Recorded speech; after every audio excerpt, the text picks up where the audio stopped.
Happy New Year, everybody, and welcome back to Hardpoints, the podcast about energy security and the startup economy and how they intersect to shape the world around us. Each week, we unpack the real dynamics behind the headlines, what's changing, what it means, and why it matters to you. Thanks for being here. Neal, good to see you, buddy. How was the holiday? Happy New Year, man. It was tremendous. I actually got to unplug a bit and, did some skiing, got outside, got an e-bike. You got an e-bike? Okay. E-bike, yeah. I don't have an electric car yet, but I have an e-bike. What are you using that e-bike for? I was actually just thinking about riding it to work. Maybe not today because it's wet outside, but my 11-year-old really wanted an e-bike, and it was actually one of the coolest things from last year is that he set out on a mission, and we sort of told him he was going to have to pay for some of it himself. So he's been busy picking up dog poop and taking out trash bins and all the little chores. He gets paid like 25 cents every time he puts out a trash bin.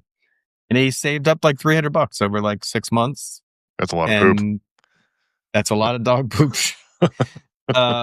Then he did his end of the bargain. He actually, it's one of those things that I've been harping on him for is like, if you really want something, you got to put in the work, man. So he did.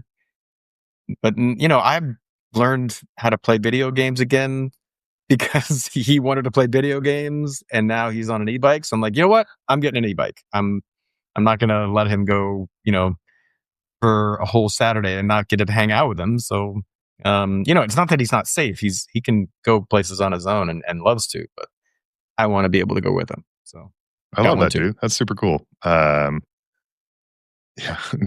video game thing is, I've kind of crossed this threshold with my son, where he's gotten his act together enough, and he had a very hard elementary school kind of career for a lot of reasons, just behavior and a couple other things. And he has so gotten his act together, it's really kind of changed our relationship because now I don't have to be like the heavy that's constantly on him. I get to be like more the buddy and a little bit like the guide, where I'm like, hey, man, you might want to think about doing this rather than like, Jesus, dude, get it going. Yeah. So as he's kind of transitioning and he's entering adolescence here, it's super fun. Like I know, and I keep thinking about like in about 10 minutes, he's not going to want to hang out with me anymore, but like it just gets better right now. So I'm loving being a father. And we've been playing video games together. So no e-bikes. Yeah. No e-bikes, but he's making me walk a lot more with scouts. So, that'll be good too. Oh, right. Yeah. No, I mean, it's been the video game part I sort of did begrudgingly, but he clearly wanted to play and he was going to spend hours doing it one way or the other. And I'm like, well, can't beat him, join him. Right. So we actually can play in the same game, on different screens. It also was an excuse for me to buy another TV, which. It's apparently you needed that excuse. I guess I did. I probably didn't, but anyway, we got another TV, which was cool. And, the e-bike is also kind of a marvel of tech in its own right. It's, pretty high powered battery. It's a 750 watt motor. It's there's actually, it's disc brakes. The thing was only like $650. It wasn't a really expensive e-bike. It was relatively low cost, but pretty sophisticated for that price. Yeah, it's a little bit more expensive than a Huffy, but a lot less expensive than like a Cannondale. So you're doing all right. Dude, I'm not kidding. The mountain bike I bought 10 years ago, I spent at least $650 on my mountain bike, and I've had it for a long time. But you got to pedal that thing. I hauled my ass up a bunch of hills. This thing, you just push the button and off you go. Yeah, it feels like in bikes and a lot of things. There's like over the last couple of months, I've started getting like high fidelity stereo. So there's a similar sort of thing with like stereo bikes, etc., which is there's like orders of magnitude.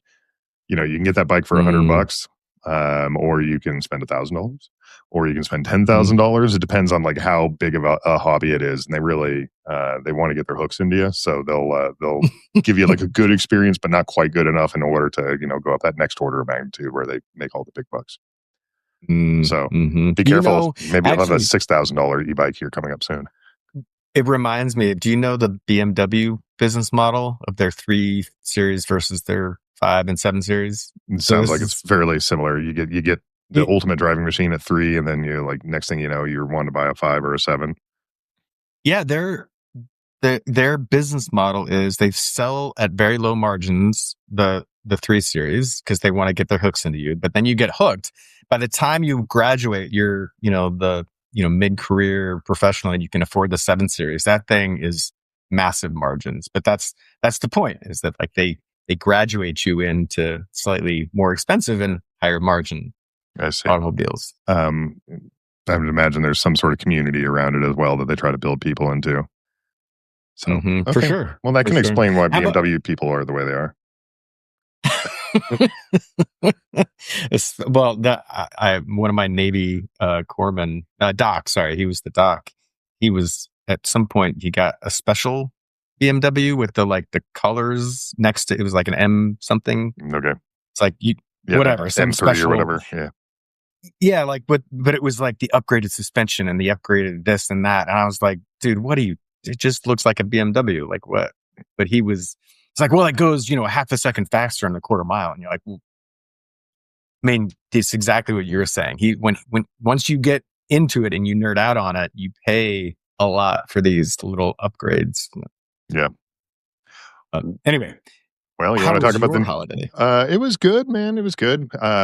My my wife, she works shift work at the hospital, so she sometimes she gets Christmas off, sometimes she gets Thanksgiving off. This year she had to work Thanksgiving, which meant that they put all of her shifts for November in the second half of November to cover for the people that would be gone then. And then they put all of her shifts for Christmas or for December in the first half of December.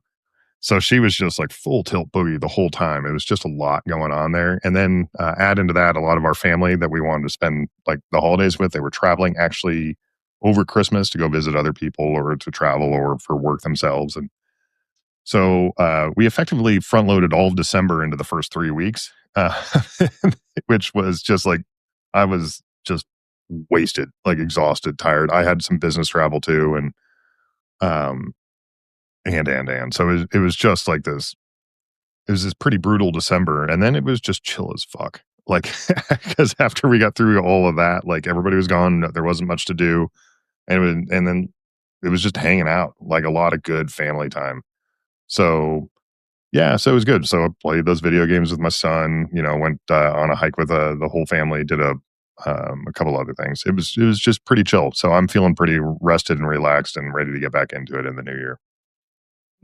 Awesome. That's good to go. Did you so you guys didn't go anywhere. You just kind of hung around and enjoyed the neighborhood. Yeah. Ideally, we were going to go do some skiing, but it's not been a thing here in Colorado this year. So I'm looking at some of the snow reports back east and going like, golly, I'm supposed to live in the premier ski state here in the whole country, and it's not this year. So we did a day of skiing. We went to Big Bear for a day. They have, I don't know, 13, 15 lifts in that whole mountain. It's a small mountain, but 3 of the 15 were open. It's all man-made snow. It's like brown, and then like the ski run was white.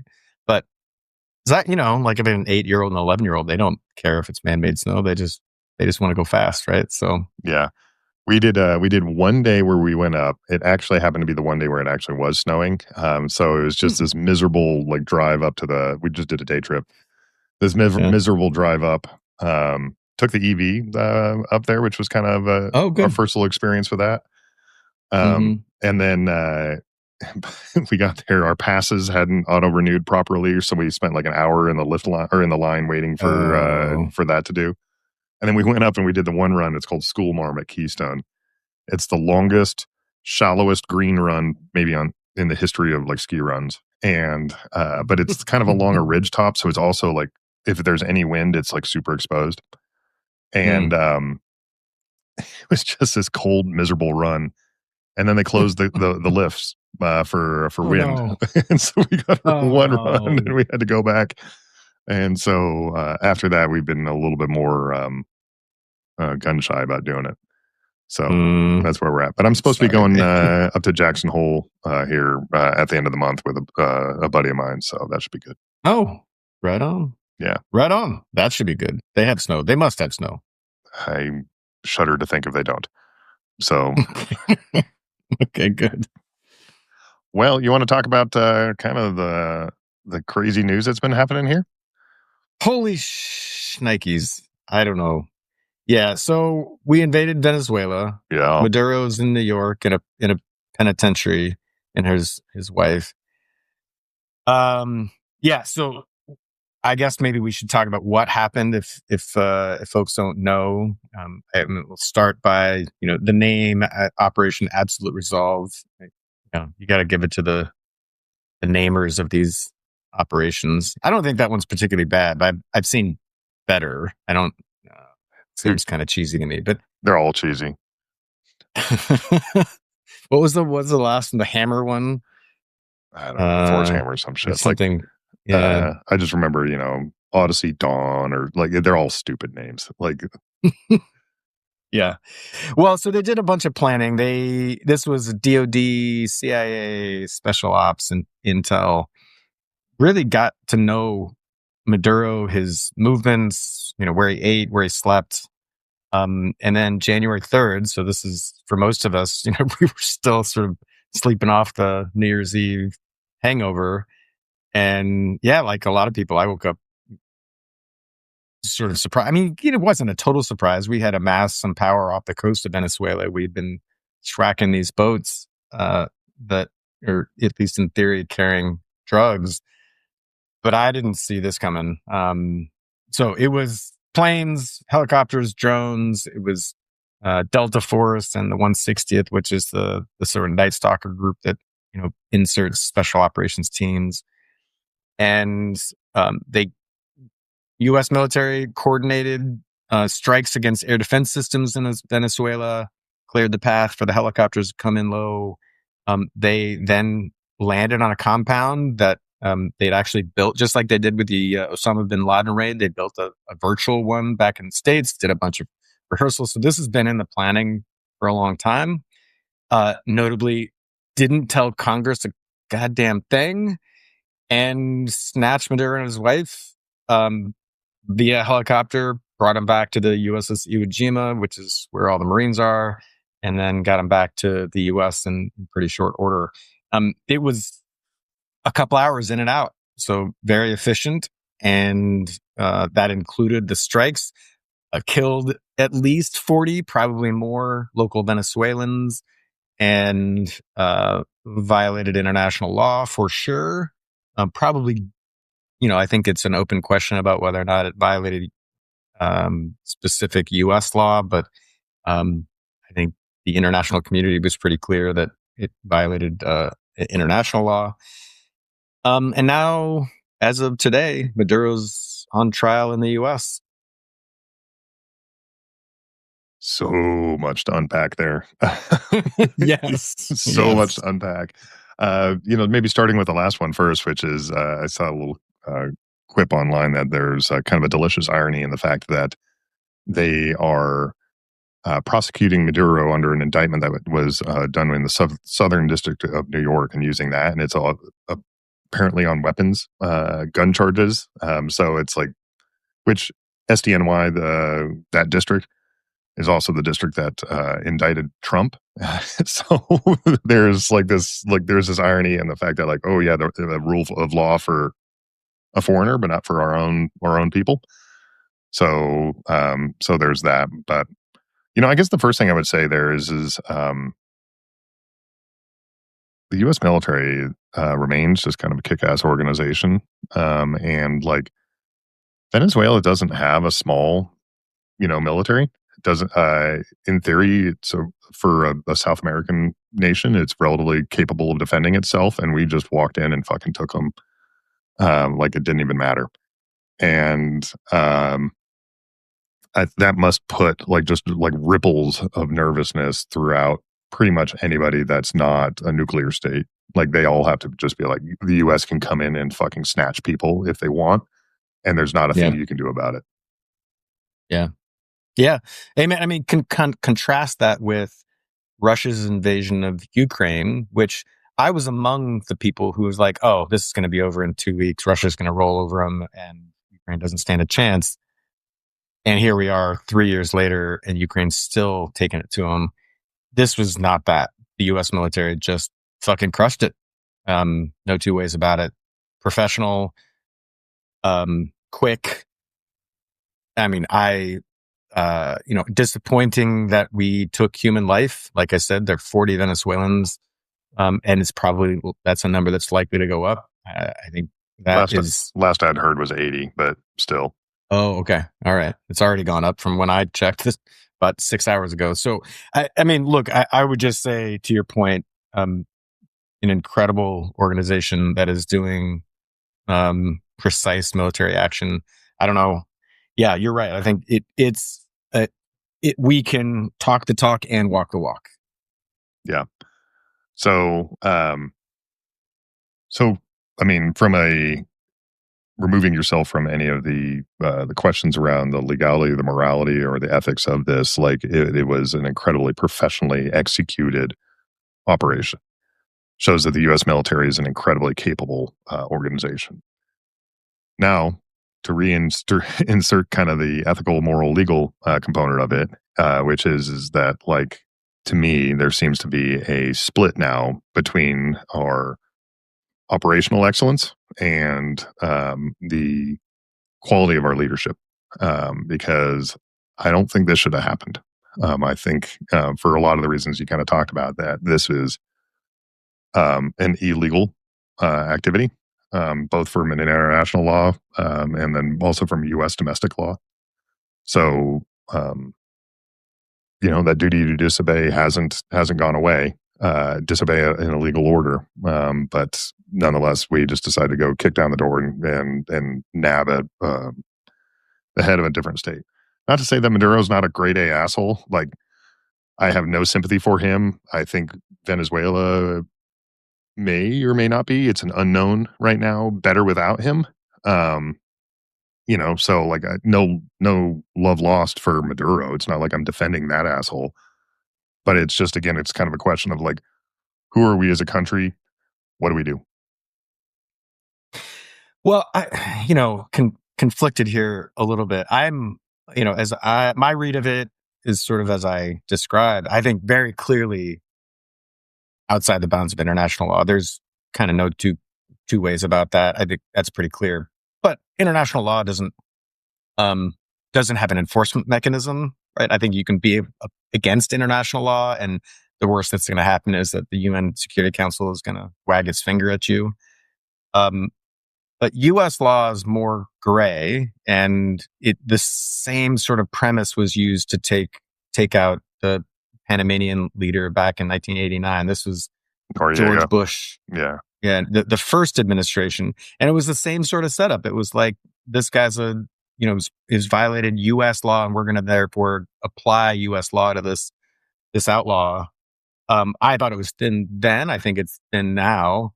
But I at least I'll start with it's a gray area. It is not totally obvious to me that it's illegal. I think it is, in one sense, probably illegal. In another sense, you're like, yeah. I mean, specifically with respect to the way that if you adhere to treaties as applicable U.S. law, then this was an illegal action and was in Panama and is today in Venezuela. On the other hand, there is a clear legal justification, I guess, if you look at it from, has this individual potentially violated U.S. law, and can the FBI go and grab somebody in another country to prosecute them? The answer is the FBI, CIA, etc. The answer is we do that all the time. We just don't do it at this level, the leader of a foreign country. And so that's where I get into is this legally justifiable?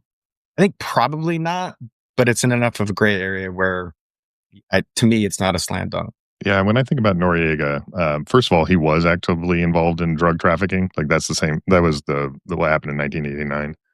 I was 9 years old at the time, so I wasn't able to comment on it. But it was an illegal action then too. So for me, it's not like one illegal action justifies the next. And even within the gray areas, like this is starting to look. If this is gray, it's the darkest shade of gray I can find. It is. Well, It's there. yeah, well, I think the reason it's a dark shade of gray from my standpoint is because if you look at all of the underlying reasons, then you're like, oh, well, you didn't actually do this because you care about his gun charges. You did this because you've got a bunch of other reasons to do it. But before we get too far away from the military leadership, I think this to me is an important point. As a military veteran,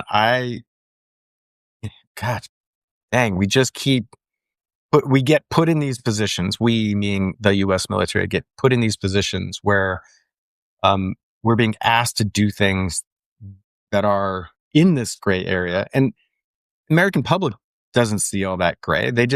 I think most people are confused. They're like, Maduro, who? Venezuela, why? Like Venezuela wasn't hurting us. What do we care?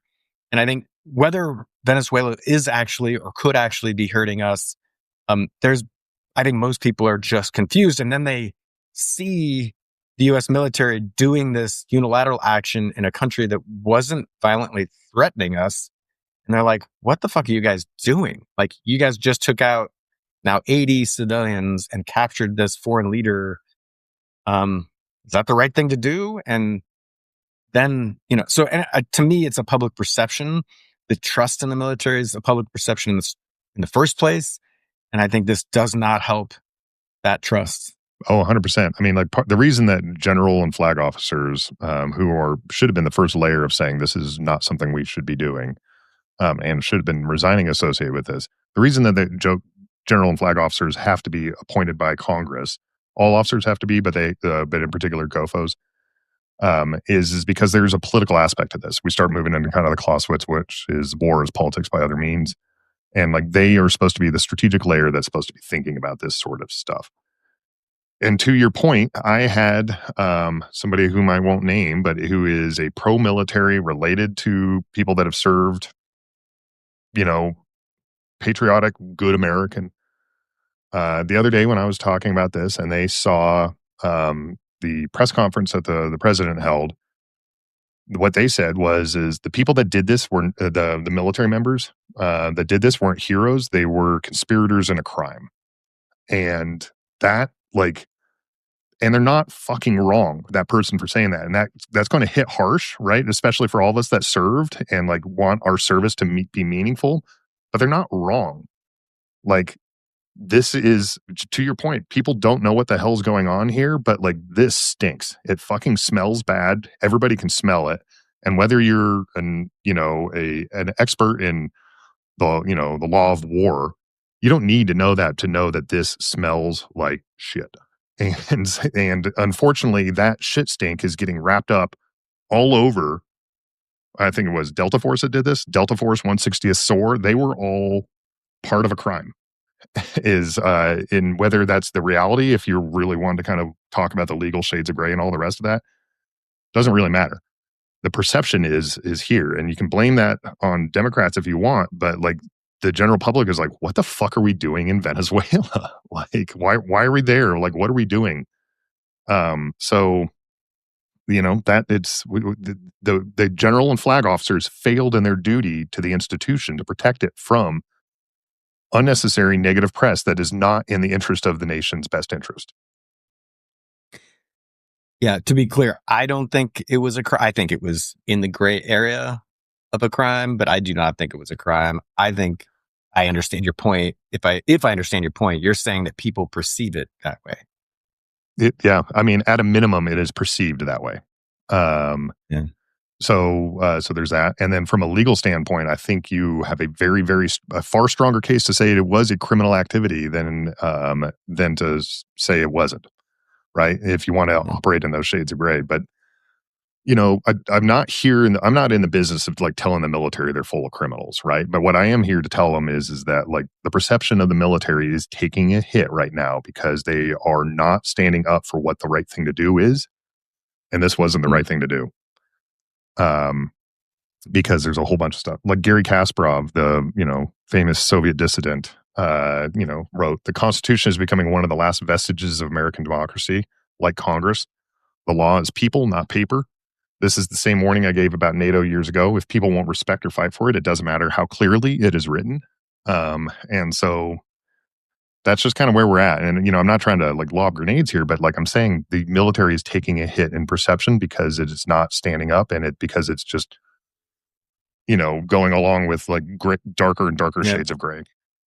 Well, so the counterpoint then would be, so if it is a civilian controlled military. So how does that go down if you just want people to resign, flag officers to say, yeah, I'm not doing this. General Kane to say, I mean, we did have somebody do that. Like, for example, one of them was Admiral Halsey. The whole start of this whole thing was the fact that we were killing people in international water because reasons.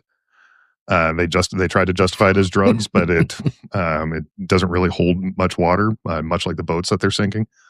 And so, Admiral Halsey resigned.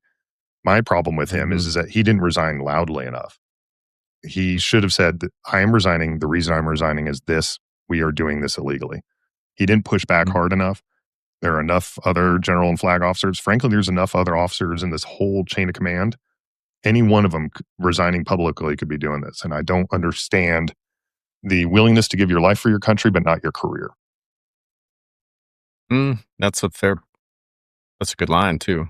It's also a good point. It's a civilian controlled military. I think that's where that pushback gets really hard is that, if the civilian leadership is directing the military to do something, I guess you do have a couple of options, but resignation is just one. From my standpoint, you brought up the Congress. This administration continues to just do whatever it thinks it can get away with. In this case, not calling Congress at all is another, and to your point, like the government isn't functioning. There was no oversight. There was no consultation. It was just, we're going to do what we can and try to stop us. And what they've discovered, what we've all discovered, is it's pretty hard to stop them.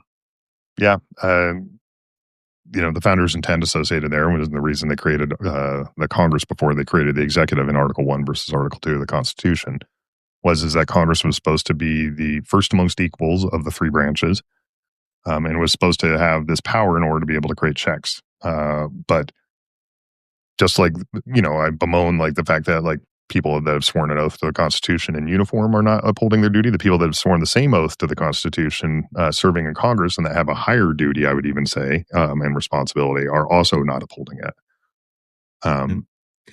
So we're kind of stuck there with everybody passing the buck and saying, well, it should just be somebody else. And now we're, I don't know, maybe going to the Supreme Court in 3 years. And what appropriate check on power is that, especially with the Supreme Court that has shown deference to the executive too. Yeah.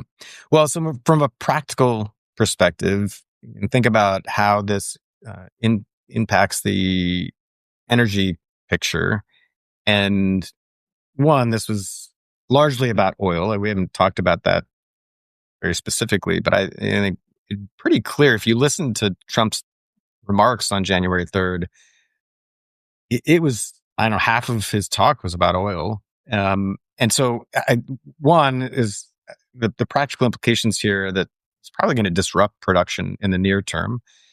They'll also have a sort of negative impact on the recovery of what would be, sort of vast oil reserves. I think maybe not well known, but Venezuela has probably the biggest oil reserves, and it's certainly anywhere in our hemisphere. And U.S. already has vast oil reserves, but Venezuela is only at this point in terms of production doing 1% of what it could be doing in terms of oil production. I think there's some consistency in the administration that sees the opportunity to produce more oil. In the short term, though, it's going to lead to a bunch of volatility because nobody really knows how much production is going to happen.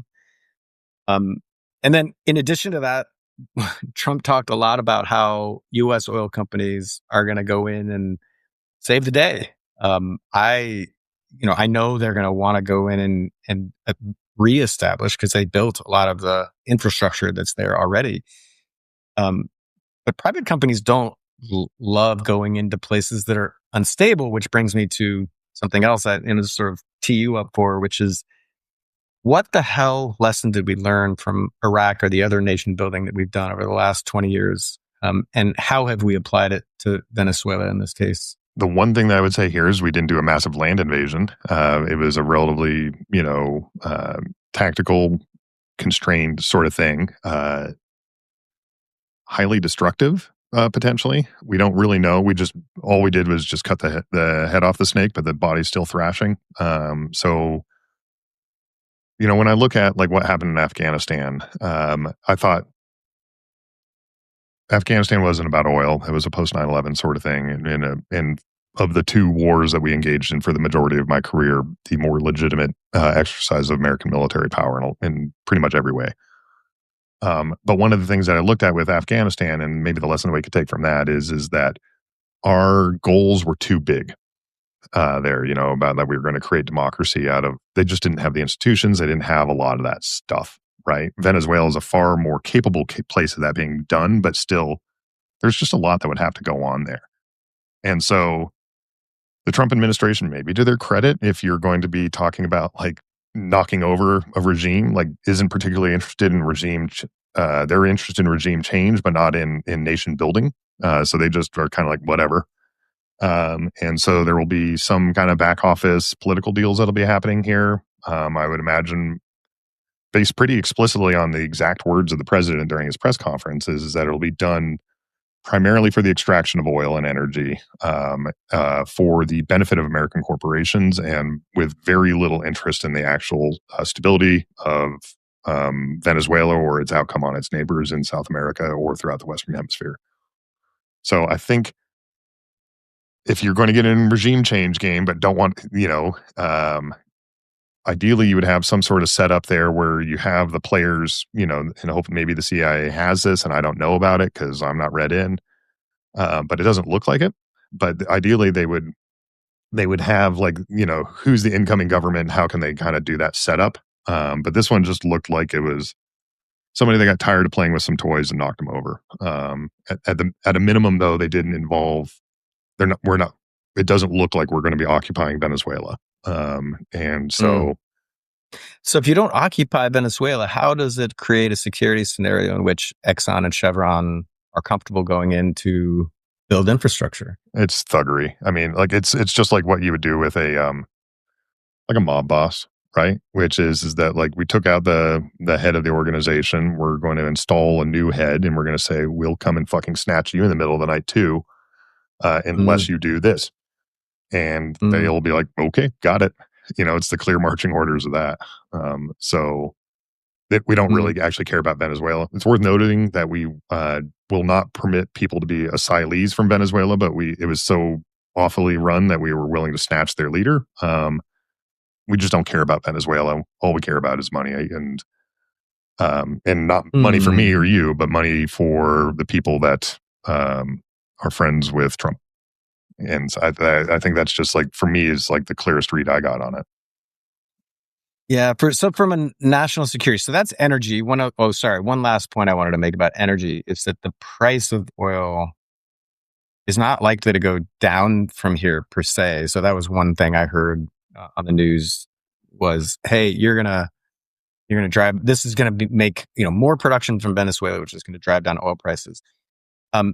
Just like mining gold, drilling for oil is only valuable if the price of oil is high enough.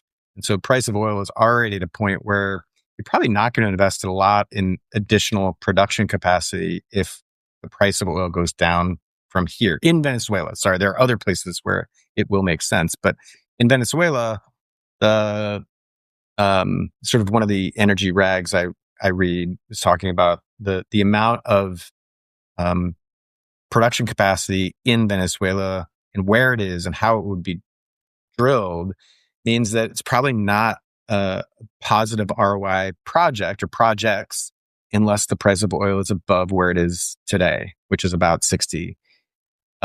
If it goes up from here, it opens up lots of production capability. If it goes down from here, those projects probably don't get built. So from an energy perspective, this is sort of kind of net neutral. Like, yes, it's additional capacity, but I'm looking for sort of, as what you just alluded to, is it seems, don't really know the reasons. It's not drugs, right? Because Venezuela is not a big drug producer. Is there cocaine coming out of Venezuela? Sure, but it's not the fentanyl that's impacting. I was going to say there's hundreds of cocaine in thousands. Iowa cocaine and fentanyl coming out of Iowa. Like, we like, every Well, but country I has mean, some of that, right? So, but the vast majority of the fentanyl is being produced in China and imported. Cocaine comes from Venezuela, Colombia, and other places like that. But in any case, cocaine is that's not a new story. That's not the thing that they've been talking about. This is part of why blowing up those boats was criminal. You sort of chuckle about it. You're like, oh, this is a veil of a bullshit that we're being asked to swallow here. But anyway, so it's not drugs. It doesn't seem to be, at least in my read of it, really just about oil production, although it will open up an additional source of production. Then from a national security perspective, there's some analysis that I read about the precedent it sets for places that are even closer to home. And I'm specifically talking about Cuba. And so this seems to have more credibility in my mind because you've got a Cuban descendant in Marco Rubio who's in the president's ear about this. And he really wants to see regime change in Cuba. And if you look at what we just did in Venezuela, you could imagine doing that in Cuba.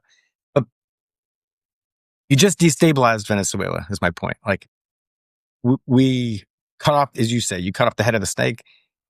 Not clear what's going to take its place. But I'm sort of curious, one, do you buy my two arguments that it's probably not drugs, it's probably not the price of oil? If it's security, then what is it? Like, why is it a good thing to take out Venezuela, or at least the Venezuelan leader, from a national security perspective? Yeah, I don't think it's. I'm confident it's not drugs. Our own DEA doesn't even highlight.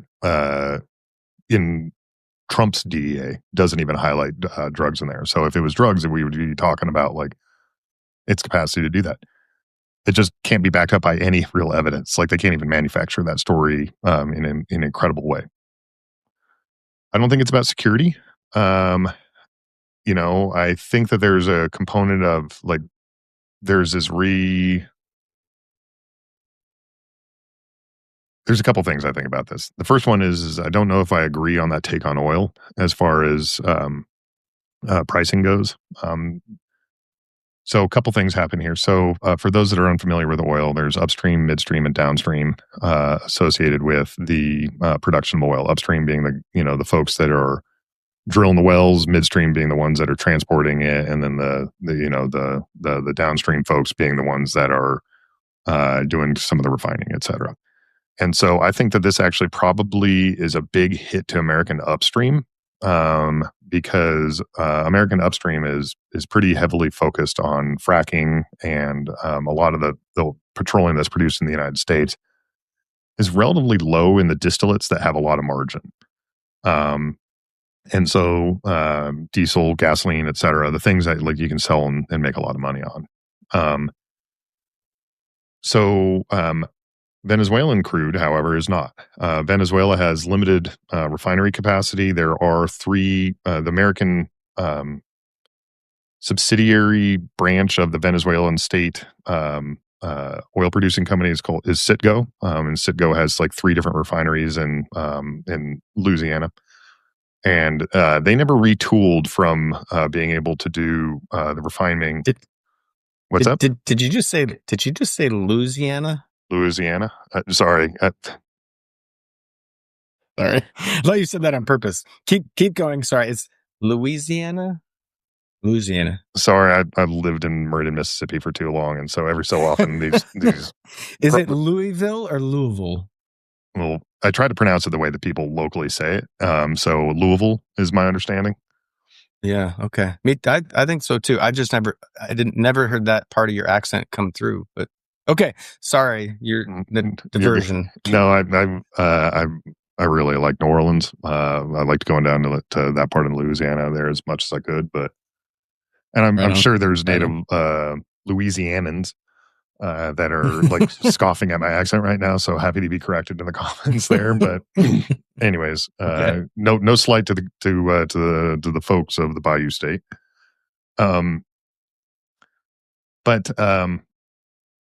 So there's three refineries that Citgo owns, and they were purchased by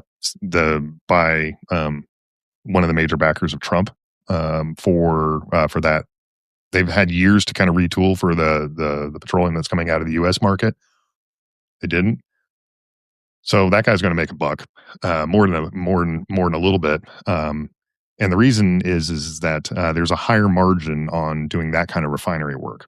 And so when I think about that, and I think about the fact that there's some reports, even the IEA is looking at this, that we're approaching potentially, because of electrification of vehicles and other infrastructure, that we're approaching peak oil consumption in the next few years. There's debate about that in the oil industry, so I don't want to look at that too hard, but there is pressure on oil right now for reduced consumption from electrification. And so when you look at that, there's a potential actually that as electricity gets cheaper and cheaper and cheaper from renewables, if that actually happens, then what you end up seeing is a race down the price curve associated with it. So you need higher margin petroleum in order to be able to do that. So that's the potential there, is that if the one side of the argument around electrification actually bears more weight than the people that are saying, no, actually oil demand is going to keep going up and up and up, then you're going to see a lot of pressure on finding places where you can get margin. And that is unfortunately not going to benefit American oil producers. It will benefit Venezuelan oil producers. It may benefit American oil refiners or refineries, however. So I think about that a little bit. I don't really know. This is a kind of a big unknown, and we're going to have to kind of see, what our predictions of reality actually become actual reality. But then, I also think a little bit about that.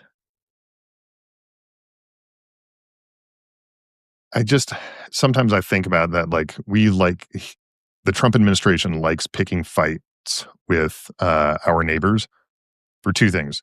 One is it makes them feel strong. Two is we get to pick on all the people that he says are, rapists and the brown people that are to the South that are like causing all this chaos in America, which is absolutely a disgusting lie, but it fits the narrative.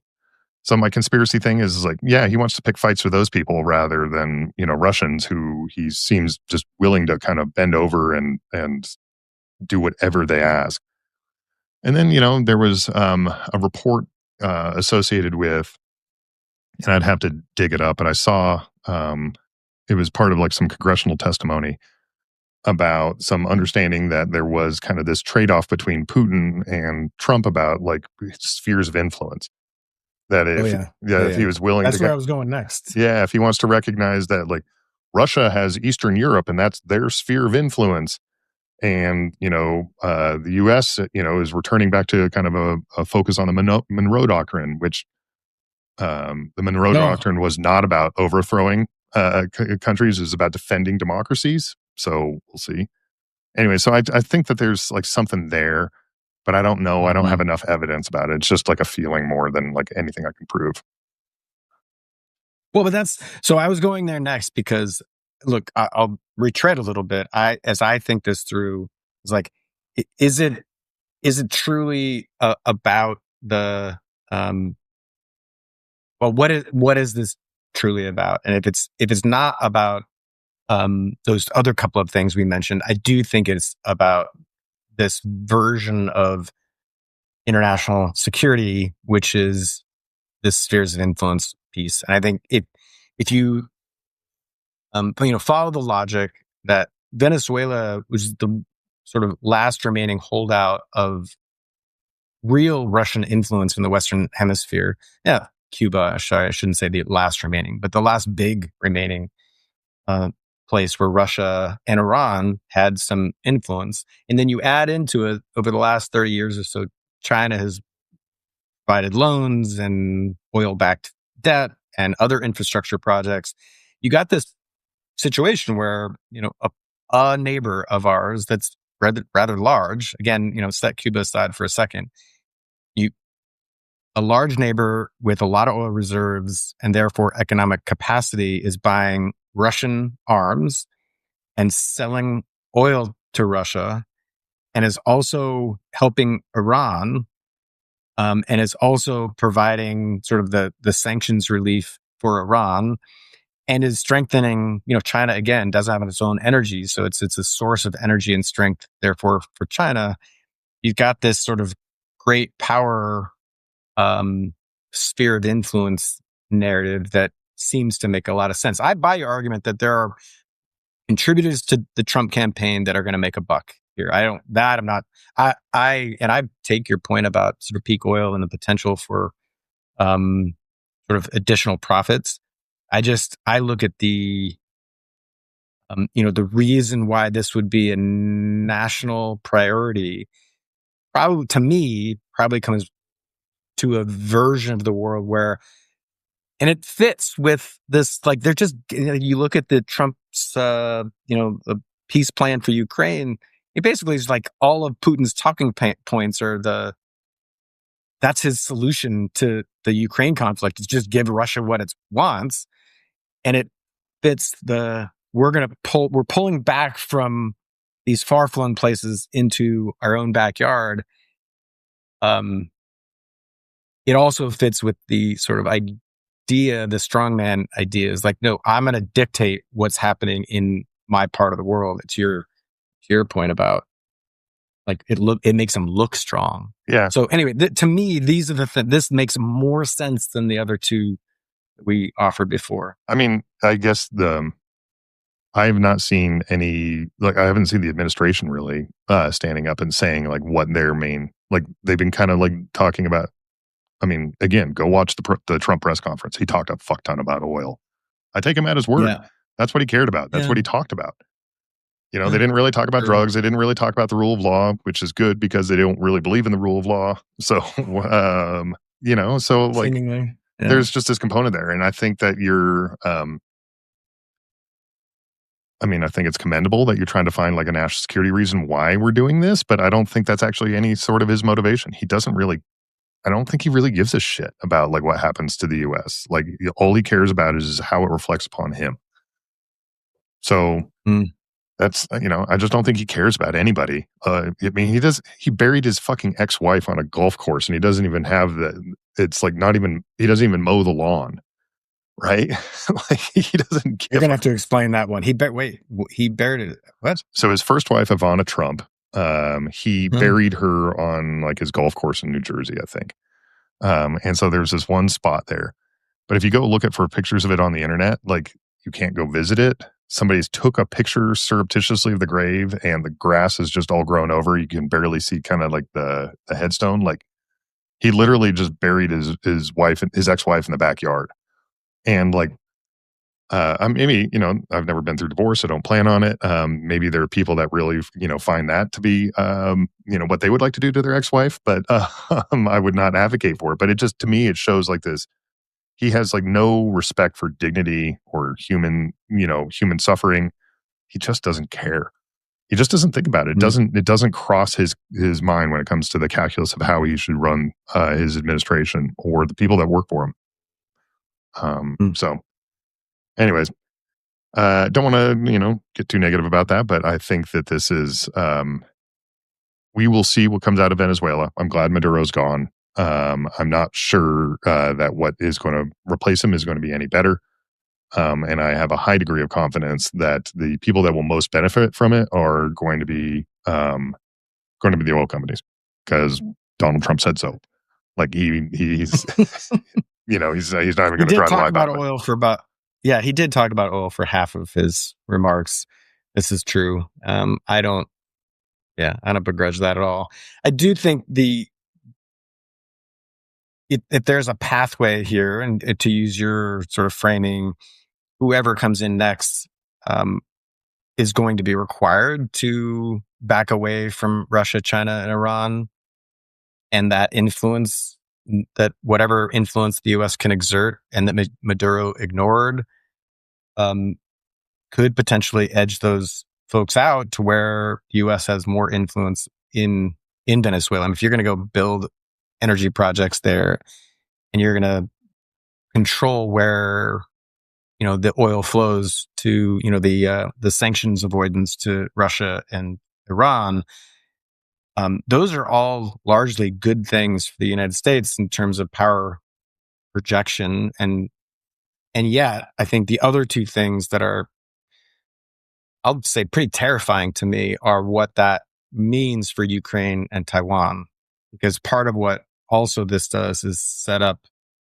if you this is why I still fly a Ukraine flag outside my house, is because I see the dominoes falling in a really unproductive way if Ukraine falls to Russia, or at least, if you follow the Trump quote unquote peace plan, which is again just a capitulation plan. The same thing is true for Taiwan, but with much more dire consequences. So I come back to that. Whatever security gains we get from edging out China, Iran, Russia from Venezuela, we're going to pay an even higher price in Ukraine, Taiwan, and the instability that those conflicts create. Yeah, I could see it. I read the Trump national security strategy a couple of days actually before this happened, and then I juxtaposed it against the national security strategy, the last one from the Biden administration. The national security strategy from Trump is kind of a mess. It talks a lot about some of these kind of spheres of influence kind of mindset there. He really, like, most of his ire seemed to be saved for like shitting on Europe, which is not something I've ever seen in a national security document. But it does kind of suggest to an alignment towards what you're going there. The U.S. has been in need of a grand strategy realignment for a while. I don't think of Russia as I think the main thing that's starting to happen here, and we've talked about this a little bit before, is like there's this realignment between the global north and the global south. And for those unfamiliar, the global south is effectively everybody outside of NATO for the most part. So, and then everybody within NATO, so Europe and North America, including Canada and the United States, kind of being within the Western or Northern influence there. And so the global south has started been moving towards this coalition of countries known as the BRICS, BRICS, which is Brazil, Russia, India, China, and South Africa. For some reason, gets wrapped into that. And the strongest player in that whole alignment there is China, right? And so they're starting to put together these different international norms about like what behavior is expected associated with that. There's obviously a little tension between India and China there, so you'll want to be careful of overstating it there. But when I look at that, China's kind of leading that. They are the first amongst equals in that organization. Russia really is at this point a vassal state of China in so many ways. Because like China holds all the cards for Russia's economy and for Putin even staying alive, frankly, at this point. So there may be a component here, to your point, where if we were to realign a grand strategy that was focused on containment of BRICS instead of the former, containment strategy during the Cold War of containment of the Soviet Union, then Brazil's right next door to Venezuela. There's a component there about like how do you decrease Chinese and Russian influence in those. Maybe I could I'd have to see a better argument for that, but I could see something there. I could see it doesn't seem like a particularly coherent strategy if you're talking about like knocking off a leader in order to do that. But like unless there's like a clear follow up about how you're going to be doing this, and it's going to be an avowedly pro-American, you know, leader, but like that doesn't seem to be in the offing. So there could be opportunity for a realignment around that. The bigger problem for a grand strategy standpoint is that containment of the Soviet Union was kind of a moral and security imperative. This was the height of the Cold War. Nuclear, there was the real potential for a massive nuclear exchange that would have fucked up the entire planet forever. But like, are we really that pissed off at India or China right now? Not really. So like it seems kind of a weaker case for a realignment around some sort of grand strategy there. And if that was your grand strategy, you wouldn't be kicking fucking Europe in the nose or in the teeth about all this, punching them in the nose, kicking them in the teeth, whatever the metaphor is, because like they're your buddies, like that. Slapping the cappuccino out of their hands. Sometimes they need it. We work with a couple of European organizations, and good Lord, they're gone all the time. Like you're just like, and I appreciate that. Like, hey guys, have a great quality of life, but could you respond to my email faster in a month? So there's that. Yeah. Anyways, you want to move on to talk about startups, man? Yeah. I was going to shift gears a little bit, and there've been a bunch of reports out of sort of end of year reports about the startup economy, and in particular about layoffs, and the continued layoffs in the tech sector, and firms cutting staff, and sort of hiring in other places. So it's a pretty uneven labor market. And it's tied to the capital constraints, right? We've talked for a long time about how the fundraising environment is really tough, and that ties back to the sort of AI bubble. There's obviously some, sort of energy investments that are still happening, but I don't know. How are you feeling the sort of let's just call it the fundraising environment, the job market in the startup world? Are you feeling it personally? And any other sort of anecdotes from your cohort, your peers? So I work in climate tech, right? So we've been kind of a bit of a beleaguered sector within the investment space. There was a really hot time in the 2020, 2021 timeframe. And that had just cooled off. And, startups, more broadly suffered as like interest rates went up, post-COVID. And so like it was hard to kind of like even unlock capital for that. So startups have been kind of huffing and puffing a little bit there. Previously fairly hot sectors like SaaS, which is software as a service for those unfamiliar, and which is huge within kind of the startup economy. They've started to kind of see some lagging there. Unless you're AI. If you're an AI company, you can almost name your price. If you've got like some real credibility associated with kind of the founding team and their capacity around AI. And there's just a ton of money flowing into that. So like it's hard to kind of sort that out from kind of the bigger picture about what's going on here. And it's there's a little bit of feedback there associated with it as well, which is that the reason some of these AI companies are getting such investment is because they're also the fastest companies like in history to hit some of their like their growth numbers. Like they're just getting absurd numbers. And it tends to be a little bit of a house of cards. There was a company out of Europe that was kind of like a vibe coding sort of organization where you could kind of, and they coded all their stuff up with like just AI, and they were like able to kind of produce it, but like it wasn't very robust software. And so, they had this huge growth and then this huge kind of collapse. And it's incredibly volatile within the AI space. So to get back to the answer to the question you posed to me, which is since we're doing all right as a, small, plucky little startup that's, kind of chronically underfunded, but since we're doing all right, we're really cash efficient. This actually helps me to get more cash efficient. This helps me to get better talent than I probably would normally be able to afford in a lot of ways. And then like when you layer on like the fact that like we're a positive impact company, like, we're not talking about, some of the the more dubious things associated with other startup sectors, because it's a positive climate impact. Like, it's generally good for me. So Mm. I'm sorry to kind of see everybody else struggling, but like I think the bigger problems is the fact that like AI is eating all of the capital anyways, and so like that's to me like is kind of the biggest problem associated with all of it.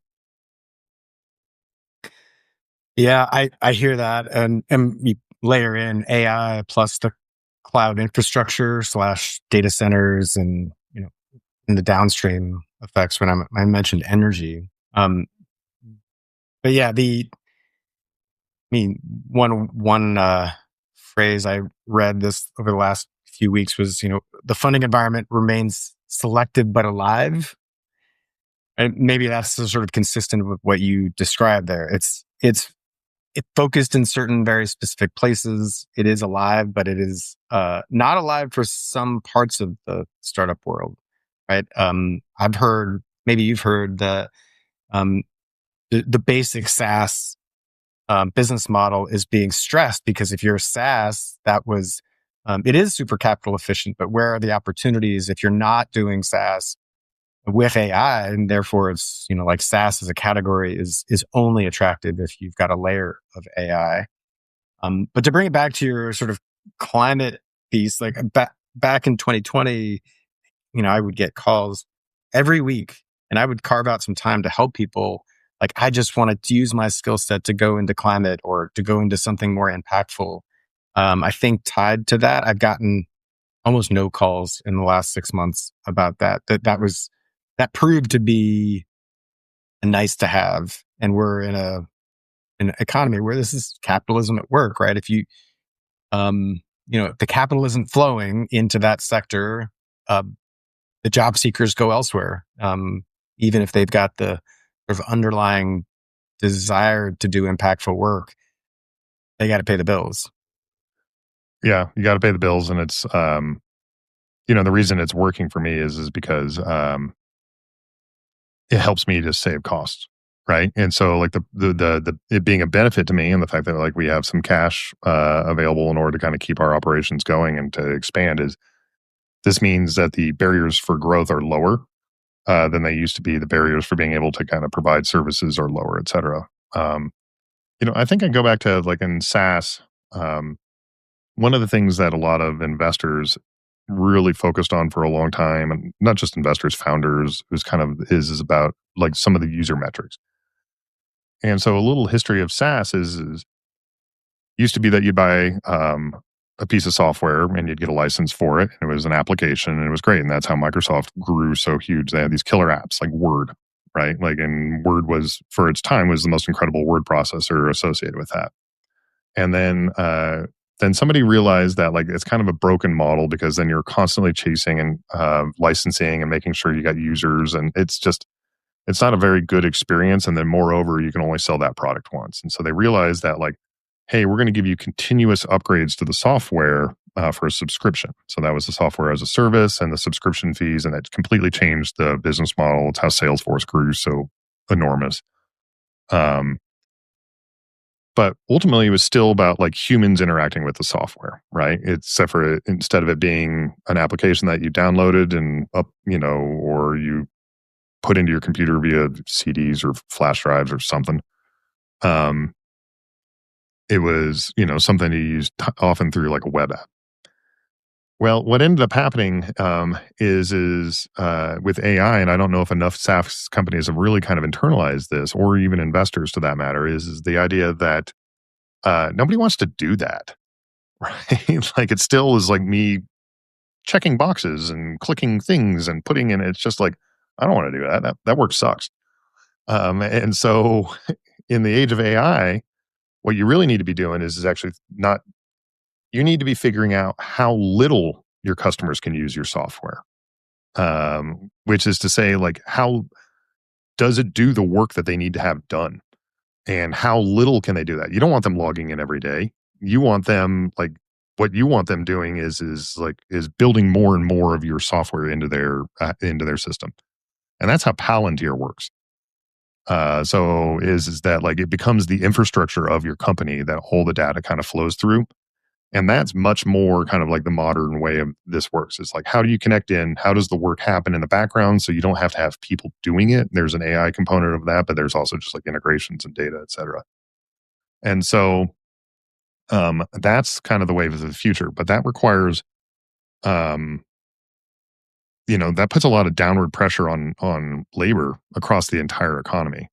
Like built into the metrics associated with AI valuations is a massive destruction of the U.S. labor market, and so either they're going to prove out as being true, and we're going to see massive destruction of the U.S. labor market because they'll be able to save so much money for industries where they can kind of cut overhead, or they're wrong, and we're going to see massive destruction in capital because these things are so grossly overvalued. And if you look at the outside of the top 10 of the S&P, which are all AI connected companies, the market's actually been down. And so I think that's what we're seeing in labor markets more broadly right now is that like the US economy like is actually huffing and puffing. And the only thing that's kind of keeping it feeling like, like the party's in full tilt boogie right now is AI. And the only thing that AI kind of by definition is going to destroy labor and collect capital towards the top of the capital ecosystem. That's why everybody's going after it. So I think that's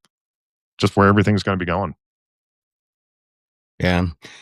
Yeah. Also worth noting that, part of the reason why the Fed, and then in my view, part of the reason why the Fed was reluctant to reduce interest rates is because bubbles pop when interest rates go up. And so they were trying to delay going down further because they know as soon as they have to increase rates, that AI bubble is going to pop. Yeah. I don't know if it's a full pop because there is some real value that they're creating there. You know what I mean? This isn't like a pets.com where it was just kind of super frothy. But I do, what do market guys call it? A correction. I think there's going to be a correction. Mm-hmm. And it'll be kind of interesting to see how that all plays out there. But long story short is that like AI is here to stay. It's pretty useful. I use it all the damn time. We're building it into our software. I see this being a continual downward pressure on employment for the rest of our lives. Yeah. Ready for goods, bads, and others? Yeah, I'd love to hear what's going good in your world, man. Tell me about it. Well, we kind of talked. My good this week is, we talked about it as just the downtime. I'm with you. I slept a lot. I got, I stayed up too late, and then I slept in. It was just good to have a little bit of unstructured time, lots of good family time, lots of good just adventures and stuff like that. My bad, though, we didn't talk about this yet, is just today, Hegseth moved to demote Mark Kelly. I actually was going to just ask you what you thought about it. I don't know if you've seen that yet. There's official action now that, Mark Kelly, I think retired as an 06, a colonel or a Navy captain. And it's sort of one of those, like how, it's like Hegseth is he's got control over a certain lane. And so he's going to use the levers at his disposal in a certain lane. What I didn't see, and maybe you have seen, is like, if you look at the words that Mark Kelly uttered, he's just referring to the law as it stands, the UCMJ and the law, which is pretty clear. He didn't say anything that was not literally true and actually what you're supposed to do. But I just think this is a petty and kind of ridiculous action from a sitting Secretary of Defense. But definitely want to hear what you think about it too. First of all, P. Hegseth doesn't even agree with his own words, which is he talked about like that the U.S. military should stand against illegal orders prior to him becoming Secretary of jerk off war. So he doesn't even believe his own words. It's very clearly a vindictive and personal sort of thing. And frankly, I've said a lot more harsh things personally. I'm also a military retiree. Pete Hegseth, any of your fucking toadies that are working for you, you're going to come try me for sedition? Like, fuck you. Honest to God, fuck you. Like, fuck you twice. Like, this is not sedition. This is an absolute desecration of service. To pile on to the desecration of service that you're already doing, like through active people that are wearing the uniform currently. So it makes me mad. I like irately mad, actually. And so to back off just a touch here, I think Senator Kelly should should request court martial. Like, you want to do this? Like, did you ever? I rewatched Band of Brothers a little while back. Do you remember when? Have you ever watched that show? Yeah. So early on, there's a Lieutenant Winters is working for this guy named Captain Sobel, and Captain Sobel is kind of a little mini tyrant, very much like if Pete Hegseth happened to actually do anything of use in the military, like he would have been like that. And so he trumps up some bullshit about, like, because he's trying to exert power over Lieutenant Winters, who's really liked by the men. And Lieutenant Winters, he says, here's your penalty. This is what you need to be doing. You're restricted to base. And Dick Winters, this is a true story, actually said, no, actually, I'm going to request court martial. And and so he just like said, okay, you want to show this as like a dereliction of duty, and I'm not going to play your game. Let's take it. Let's do it. I believe in the rule of law, and I'm going to adhere to it. I think Mark Kelly should do and what ended up happening was there was a minor mutiny amongst Easy Company there, in which all the non-coms said that they were going to resign their non-com position because they thought it was bullshit. And Sobel got reassigned. Dick Winters was, very moved up throughout the ranks and ultimately was, a minor war hero. So good prevailed in that particular case. I think Mark Kelly should do the exact same thing. I think he should request court martial. I think anybody that's listening to this or sees this, they should also like publicly say, especially if you're a retiree. If you're a retiree, you should be like, the U.S. military should not follow illegal orders.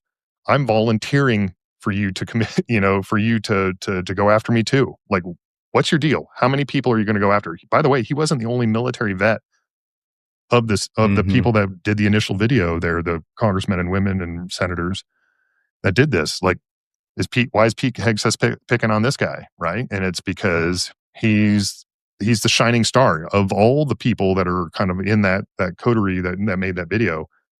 He's like the best of us. Mark Kelly is like, he's done nothing but service to this country his entire life. His wife took a fucking round to the face, like in service to this country. Like, what? This guy was an astronaut, like a multi-year, like, what the fuck? So like, fuck Pete Hegseth, fuck any toady that is doing this on his behalf. And like, I think Captain Kelly, Senator Kelly, deserves everybody here's respect. He was not only like deserves that respect, but he was 100% right in standing against illegal orders. Like, fuck you, Pete Hegseth. Sorry, ran over. No, that's why it's my bad. That's why it's my bad. Yeah, right. Got me a little ramped up there. No. And my other is Venezuela. I'm not going to beat a dead horse here. I just think there's so much unknown about that. It puts us at massive risk. I really question as we've talked about, we really question the motivation, how well thought through it is. I mean, it's a whole new model. At least they're doing something different rather than trying to invade a whole country. They just, as you say, cut off the head of the snake. I don't know that that's going to be super effective, but maybe. I'm willing to keep an open mind about the approach. But hugely destabilizing, and I'm not sure I see the benefit to the drugs, to the energy, certainly not to the geopolitical situation. Trying to keep an open mind and hope that they know something we don't. That's my other. Yeah, fingers crossed there. Mainly for the people of Venezuela. Like, they didn't deserve Maduro. They don't deserve, the instability that's coming after this. I'm hoping that it works for their benefit. But I'm cautiously pessimistic about that. Mm.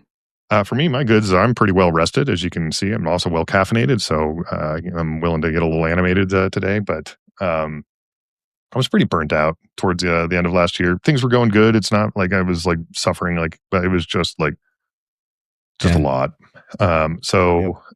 It's nice to just get some sleep. One of the things that I have been doing is including a lot more walking into my routine. I've become one of those 10,000 step guys. So after work today, I'm going to Nice. walk home from work, which is about 3 miles.